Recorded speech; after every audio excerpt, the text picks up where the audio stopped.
प्यारे बच्चों अस्सलाम वालेकुम। आज हम करेंगे चैप्टर स्क्वायर रूट है, स्क्वायर रूट निकालना है। तो ये एक्सरसाइज 6.4 है। इसका हम 7वां क्वेश्चन करना है। 6 क्वेश्चन हमने किए हैं, अब 7वां क्वेश्चन करना है। In a right triangle A B C angle B is equal to 90 degree. तो ए पार्ट है, A B is equal to 6 centimetre, B C is equal to 8 centimetre. Find A C. तो इसके लिए हम पहले क्या करेंगे, we will draw a right angle triangle A B C. तो ए बी को हम 6 सेंटीमीटर ले लेंगे और बी सी को 8 सेंटीमीटर ले लेंगे। तो जो ये बी सी है, सी बी है, ये परपेंडिकुलर है और ए बी इसका बेस है और ए सी इसका हाइपोटेन्यूज है। हमें ए सी निकालना है। Find A C.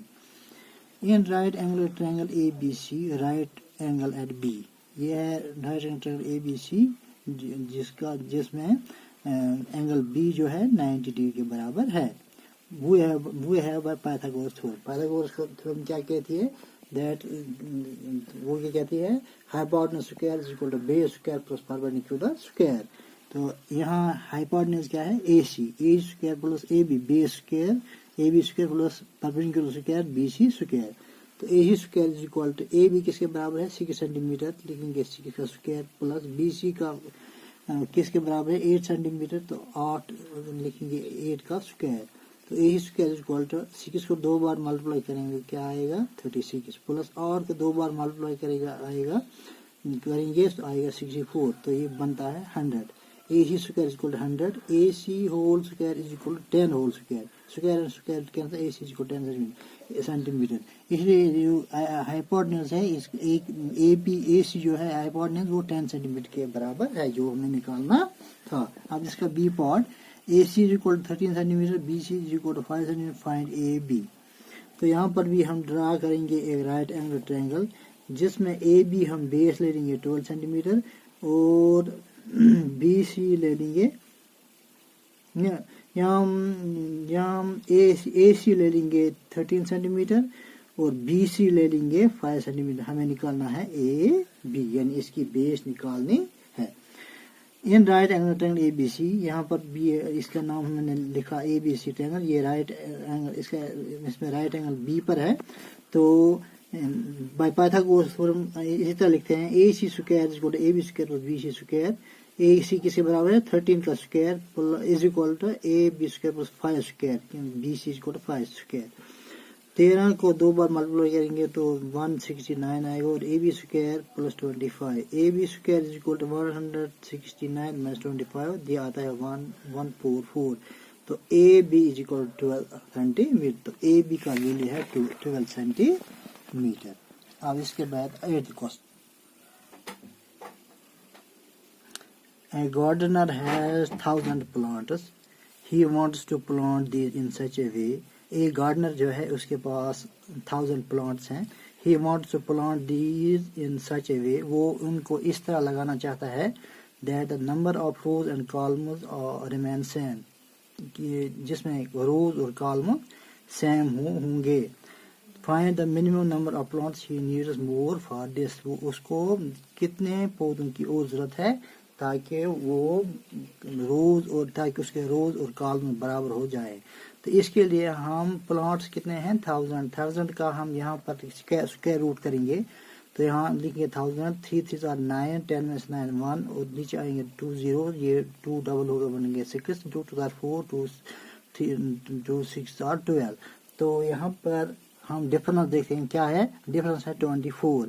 तो यही the number of plants he needs more is 24। उसको 24 की जरूरत है, 24 प्लांट्स की जरूरत है वो जिससे रोज और कॉलम बराबर आएंगे। अब है क्वेश्चन नंबर 9।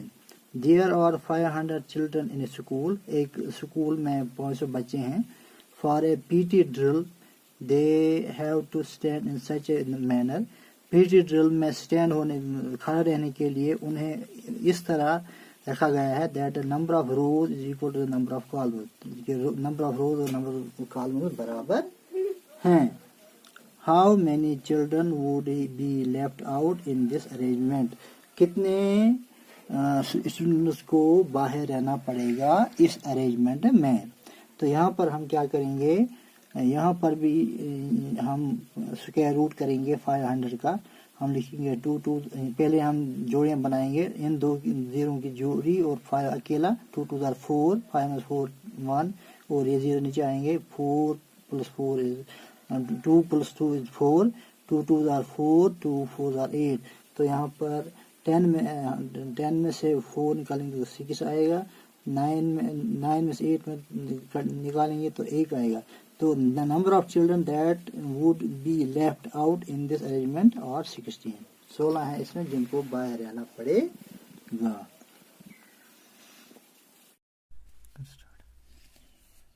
अब क्यूब्स हैं यहाँ पर। क्यूब क्या होता है? Cube is used in geometry. A cube is a solid figure which has all its sides equal. Cube जो होता है उसके तमाम साइड जो होते हैं वो बराबर होते हैं। How many cubes of side 1 cm will make a cube of side 2 cm? How many cubes of side 1 cm will make a cube side 3 cm? Consider the numbers. हम consider करेंगे numbers 1, 8 और 27. These are called perfect cubes. ये perfect cubes हैं। और cube numbers, यहाँ ये cube numbers हैं, इनको हम कहेंगे perfect cubes या cube numbers. Each of them is obtained when a number is multiplied by itself 3 times. इनमें से हर एक हमें मिलता है जब कोई नंबर 3 टाइम्स होता है, मल्टीप्लाई होता है 3 बार, तो उस सूत्र में वो क्यूब बन जाता है। We know that 1 = 1 × 1 × 1 means 1 cube. 8 = 2 × 2 × 2 2 cube. 27 = 3 × 3 × 3 3 cube. Also 5 cube = 5 multiplied by 5 multiplied by 5 125. 5 is a cube number. ये भी एक क्यूब नंबर है। Is 9 a cube number? क्या 9 क्यूब नंबर है? No, as 9 = 3 × 3 and there is no natural number which multiplies itself 3 times gives 9. इसमें वो number नहीं आता है जिसको हम 3 बार मल्टीप्लाई करेंगे और वो उस नंबर के बराबर आए, तो इसलिए जो 9 है 9 क्यूब नहीं है। We see 2 multiplied by 2 multiplied by 2 = 8. ये क्यूब नंबर है, 8 क्यूब है, क्यूब नंबर। इसी तरह 3 × 3 × 3 ये 27 ये क्यूब नंबर है। This shows that 9 is not a perfect cube. इसलिए इससे हमें मालूम होता है कि 9 जो है परफेक्ट क्यूब नहीं है। तो यहाँ पर नंबर्स हैं, यहाँ पर इनके क्यूब्स हैं। 1 का क्यूब 1 हो गया है, 2 का क्यूब 8, 3 का 27, 4 का 64, 5 का 125, 6 का 216, 6 का 216, 7 का 343, 8 का 512, 9 का 729, 10 का 1000. How many perfect cubes are there from 1 to 100? 1 से 100 तक कितने परफेक्ट क्यूब्स हैं? उनका आंसर है 4। तो आप देख सकते हैं, देख सकते हैं कि 1 से लेकर 100 तक कितने आते हैं क्यूब्स, परफेक्ट क्यूब्स 4। अब एक्सरसाइज 7.1 है। Question number 1, which of the following numbers are not perfect cubes? हमें ये देखना है कि कौन से परफेक्ट क्यूब्स नहीं है। 216, तो हम इसको प्लेन फैक्टराइजेशन के जरिए परफेक्ट क्यूब निकालने की कोशिश करेंगे। जो होगा वो निकालेंगे, जो नहीं होगा तो वो भी हमें पता मालूम हो जाएगा। 2 से डिवाइड करेंगे तो 108 आएगा। 2 से डिवाइड करेंगे 54 आएगा। 2 से डिवाइड करेंगे 27 आएगा। 3 से डिवाइड करेंगे 9 आएगा। 3 से डिवाइड करेंगे 3 आएगा। 3 से डिवाइड करेंगे 1 आएगा। तो 216 हम लिखेंगे। 2 कितनी बार है? 3 बार। 1 2 3 बार। और 3 कितने बार है? 1 2 3 बार। तो 216 जो है ये एक परफेक्ट क्यूब है क्योंकि इस 2 का एक ट्रिपलेट बनता है, इन 3 का एक ट्रिपलेट बनता है। इनमें से 1 2 लेनी, इनमें से 1 3 ले लेंगे। 3 to 6 का क्यूब जो है ये 6 का cube 216 is cube of 6। 216 is a perfect cube, इसलिए 2 2 16 एक परफेक्ट क्यूब है। Second part 128। 128 को हम फैक्टराइजेशन करेंगे। 2 6 12 2 4 8 2 3 6 2 2 4 2 1 3 2 6 12 2 8 16 2 4 8 2 2 4 2 1 2। 128 को कैसे लिखेंगे हम? कितनी बार 2 आता है? 1 2 3 4 5 6 7 बार आता है। 1 2 3 4 5 6 7 बार। तो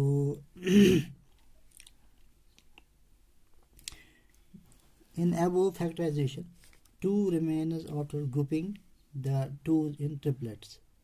2 यहाँ अकेला रहता है जब हम दो ट्रिपलेट्स दो के दो ट्रिपलेट्स लेते हैं तो वो आता है तो 2 यहाँ अकेला रहता है। therefore 128 not a perfect cube, इसलिए 128 परफेक्ट क्यूब नहीं है, क्योंकि जो लास्ट में जो अकेला 2 अकेला रहता है इसलिए वो ट्रिपलेट नहीं बनता है, इसलिए ये एक 128 एक परफेक्ट क्यूब नहीं है। तो थर्ड पार्ट 1000। 2 से डिवाइड करें तो 500 आएगा, 2 से डिवाइड करें 250 आएगा, 2 से डिवाइड करेंगे 25 आएगा, 5 से डिवाइड करेंगे तो 25 आएगा, 5 से डिवाइड करेंगे तो 5 आएगा, और 5 से करेंगे तो 1 आएगा। तो 1000 को कैसे लिखेंगे हम? 2 × 2 × 2 2 × 2 × 2 × 5 × 5 × 5। तो यहाँ पर ये इनका ट्रिपलेट बनता है, इनका ट्रिपलेट बनता है। इन दो में से लेंगे एक, इन दो में से एक। 5 2 10 10 है इसका। 10 का क्यूब रूट है equal to 1000। 1000 is a perfect cube, इसलिए 1000 क्या है? परफेक्ट क्यूब है। 100, अब 100 देखेंगे हम। 250 are 100, 225 are 50, 5 5 are 25, 5 1 is 5. In the above factorization 2 and 5 does not appear in group of 3, so 100 is not a perfect cube, ये perfect cube नहीं है। तो V पार्ट है इसका, V पार्ट है 64,656। तो हम 2 से करेंगे डिवाइड तो यहाँ आएगा 2 3 3 2 8। 2 से डिवाइड करेंगे 1 1 6 6 4 आएगा। 2 से डिवाइड करेंगे 5 8 3 2 आएगा। 2 से डिवाइड करेंगे 2 9 1 6 आएगा। 2 से डिवाइड करेंगे 1 4 5 8 आएगा। 2 से डिवाइड करेंगे 7 2 9 आएगा। 3 से डिवाइड करेंगे 2 4 3 आएगा। 3 से डिवाइड करेंगे 8 1 आएगा। 3 से डिवाइड करेंगे 2 7 आएगा। 3 से डिवाइड करेंगे 9 आएगा। 3 से डिवाइड करेंगे 3 आएगा। तो यहाँ पर हमें दो कितनी बार है? 1 2 3 4 5 6 बार है, तो हमने यहाँ लिखा है 6 बार लिखा। और 3 कितनी बार है? 1 2 3 4 5 6 बार। 3 यहाँ पर 3 बार और 3 बार 6, इसलिए यहाँ ये एक ट्रिपलेट बनता है और ये एक ट्रिपलेट बनता है, ये तीसरा ट्रिपलेट बनता है, ये चौथा ट्रिपलेट बनता है। तो इसलिए ये चूंकि ट्रिपलेट्स 4 ट्रिपलेट्स बनते हैं यहाँ पर, तो ये एक परफेक्ट ये एक परफेक्ट क्यूब है। तो यहाँ ले लेंगे हम 2 और यहाँ से 2, यहाँ 3, यहाँ 3, 2 2 4 4 9 36। तो ये जो है 46,656 is a perfect cube. Question number 2. Find the smallest number by which each of the following numbers must be multiplied to obtain a perfect cube. हम कौन सा नंबर मल्टीप्लाई करेंगे, कौन सा नंबर हम मल्टीप्लाई करेंगे परफेक्ट क्यूब बनने के लिए? पहला क्वेश्चन है 243। तो हम 3 से डिवाइड करेंगे 3 8 24 3 1 3। 3 से डिवाइड करेंगे 27 आएगा। 3 से डिवाइड करेंगे 9 आएगा। 3 से डिवाइड करेंगे 3 आएगा। 3 से डिवाइड करेंगे तो 1 आएगा। तो अब time perfect cube we multiply 243 by 3। तो हमें 3 से मल्टीप्लाई करने पर ये हमें 432 को जब 243 को जब 3 से मल्टीप्लाई करेंगे तो वो एक परफेक्ट क्यूब बनेगा। तो इसका सेकंड पार्ट 256, तो यहाँ पर 2 से डिवाइड 128, 2 से डिवाइड 64, 2 से डिवाइड 32, 2 से डिवाइड 16, 2 से डिवाइड 8, 2 से डिवाइड 4, 2 से डिवाइड 2, 2 से डिवाइड 1। तो यहाँ देखेंगे हम 2 कितनी बार आता है, 3 3 6 6 2 8। तो अब obtain a perfect cube we will multiply 256 by 2। तो यहाँ पर 1 2 की कमी है ट्रिपलेट बनने के लिए, तो उसी से हम मल्टीप्लाई करेंगे 256 को, ताकि वो एक परफेक्ट क्यूब बनेगा।